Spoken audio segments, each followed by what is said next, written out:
Hello everyone, welcome back to my channel. आज हमारे kitchen में कुछ बनने नहीं जा रहा, बल्कि हम किचन का काम छोड़कर घूमने निकले हैं। तो हम पहुंच गए ग्वालियर। ग्वालियर में कई पर्यटक स्थल हैं जो हर साल पर्यटकों को आकर्षित करते हैं।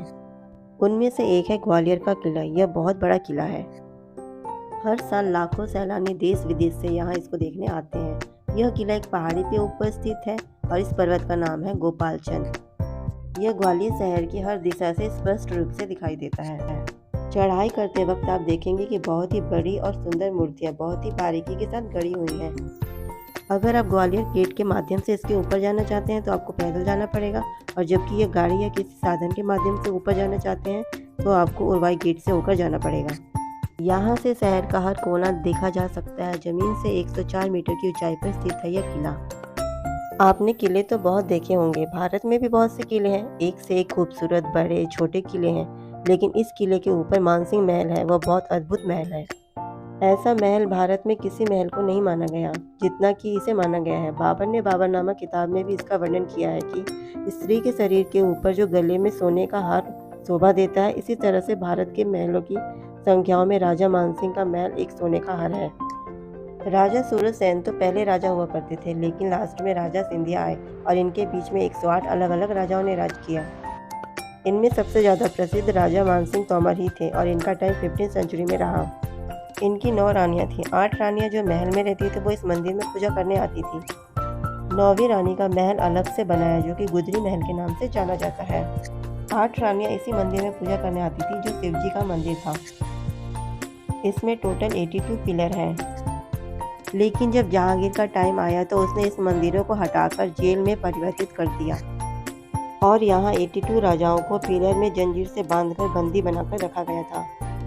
साइड में स्टेप वेल, जिसमें बारिश के पानी को कलेक्ट करने के लिए बहुत बड़ा बनाया गया रेन वाटर हार्वेस्टिंग था। इसमें राजा मानसिंह स्नान करके पूजा पाठ करते थे। लेकिन जहांगीर के टाइम पर जब जेल बनाया गया था और राजाओं को कैद करके यहाँ रखा गया था, तब उसमें से इस पानी पिलाया जाता था। राजा की 9 रानियां थी। 8 रानियां जो सेम कास्ट की थी और जो राजा महाराजाओं की लड़कियां थीं, एक साथ इस महल में रहती थीं, जिसका नाम था मन मंदिर पैलेस। इस महल के जितने भी रूम दिखेंगे उनकी अपनी अलग अलग स्टोरी है। 3 मंजिल इसके नीचे है। जब इसके नीचे जाते हैं तो इसे भूल भुलैया के नाम से जाना जाता है। ये संगीत रूम था। पहले राजपूत राजाओं में पर्दा चलता था। रानी हमेशा पर्दा रखती थी, तो ऊपर 8 जालियां हैं। हर जाली के पीछे काले कलर के पर्दे डलते थे और उनके पीछे रानियां बैठा करती थीं। पीछे बैठी हुई रानियां संगीत सुन सकती थी, लेकिन नीचे बैठे राजा इन रानियों को नहीं देख सकते थे। ये महल के अंदर जो स्टोन यूज किया गया है वो इंटरलॉकिंग सिस्टम से फिट किया गया है। देखने में लगता है कि एक पीस है, लेकिन इसमें कई पीसों को जॉइंटिंग की गई है। इंटरलॉकिंग सिस्टम के द्वारा बनाया गया है। ये प्राइवेट मीटिंग हॉल था जिसे दीवाने खास कहते हैं, जिसमें मृगनयनी को भी बुलाया जाता था, जो 9वीं रानी थी राजा की। ये 9 झरोखे हैं। रानियां इन झरोखों के अंदर बैठती थी और राजा इन बालकोनी में बैठते थे। बाकी मंत्रीगण नीचे बैठते थे जहाँ लोग खड़े हैं, और जो निर्णय लेते थे भगवान के सामने रखते थे। ये मंदिर था। इसी मंदिर के नाम से पूरे महल का नाम पड़ा था, मान मंदिर महल। ये कुछ ना कुछ सिंबल होते थे। डांस करता हुआ मोर आनंद का सिंबल होता था। ये राजा रानी के बेडरूम हुआ करते थे, समर बेडरूम। यहाँ बिना लाइट के कूलर चला करते थे 500 साल पहले। जब इसके नीचे जाते हैं तो इसे भूल भुलैया के नाम से जाना जाता है। यहाँ राजा मानसिंह की रानियां झूला झूला करती थी। और जब समय चेंज हुआ, औरंगजेब ने अपने भाई मुराद को फांसी देकर मारा था। औरंगजेब के समय का जेल रहा है, इसलिए इसे फांसी घर भी कहा जाता है। ये कर्ण महल राजा मानसिंह के दादाजी ने बनवाया था।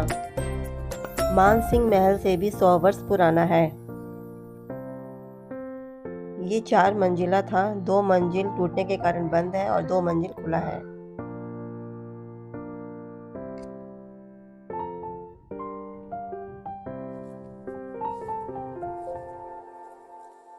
इन महलों की छतों पर चमगादड़ चिपके हुए हैं। देखने में कितने भयानक लग रहे हैं।